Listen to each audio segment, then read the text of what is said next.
Tais-toi, DVD. Je vais me chercher quelques petites fleurs. Voilà Anne, ma sœur, nous sommes sœurs toutes les deux. Voilà. C'est à Beaulieu-sur-Layon, là où la vigne est reine, que les sœurs Haquet ont établi leur renommée. Anne et Françoise ont en effet produit du vin pendant 35 ans, et elles en sont fières de leur vin. Ce n'est pourtant pas par choix qu'elles ont endossé le rôle de viticultrice. Leur père, Alfred Haquet, militaire et fervent catholique, était persuadé que si ses filles s'instruisaient, elles ne croiraient plus en Dieu. Une raison pour les mettre au champ plutôt qu'à l'école. On est arrivé en 1935 ici. Et en 1935, on avait une petite vigne qu'on avait de nos arrière-grands-parents. Et alors cette petite vigne, eh ben, on la cultivait. Ça a été longtemps, la vieille vigne, parce qu'elle avait une centaine d'années. Elle était centenaire, parce que finalement. Et les gens demandaient de la centenaire souvent, parce qu'elle avait encore un goût très spécial. La vigne centenaire n'existe plus. À la mort de leur frère Joseph, les sœurs Haquet arrachent leur dernier pied de vigne. Là, va, calme, tourne, calme. Véritables pionnières du bio en Anjou, les sœurs ont eu des détracteurs tout le long de leur vie.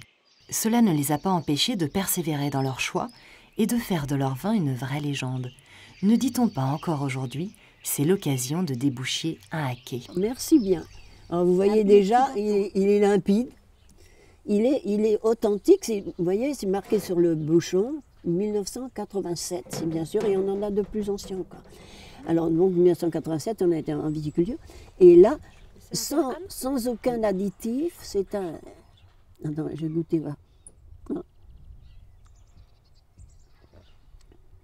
C'était pas forcément une bonne année, Non, parce que les années se suivent, elles sont pas ça, mais il est excellent.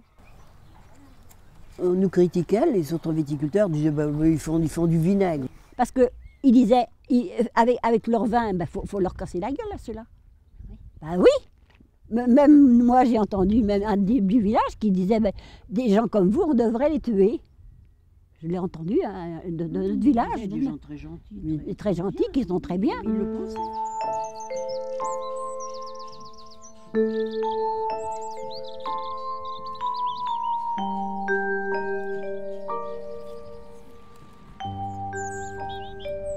On peut très bien ouvrir. Ah bah si tu veux, ouvre. Oui. Attends. Oh. Mais mets-toi ton piquet. Mais si.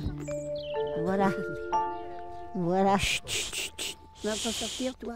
Va-t'en, Avance, va-t'en, Anne, va-t'en. s'il te plaît. Va-t'en. Avance donc, s'il te plaît. Oui, mais attends, je regardais la vache. Oui, mais J'avais peur. Les journées des sœurs Haquet sont rythmées par les caprices de calme et par les souvenirs. Plus de vignes, plus de récoltes, et un vin finalement sans héritier. Il n'y avait pas de biologiste qui aurait fait du vin comme nous. Et Joseph voulait que ce vin-là, le vin Haquet, ça soit que du vin Haquet. Et il a dit, mourir sans enfant, c'est mourir 2 fois. La litière de la vache tombe un peu trop sur la... Pour certains, les sœurs Haquet sont les vestiges d'un autre temps. Pour d'autres, elles sont un exemple à suivre d'intégrité et de résistance. J'avais un enfant malade, que tous les traitements, rien ne lui faisait, il ne pouvait pas supporter le lait.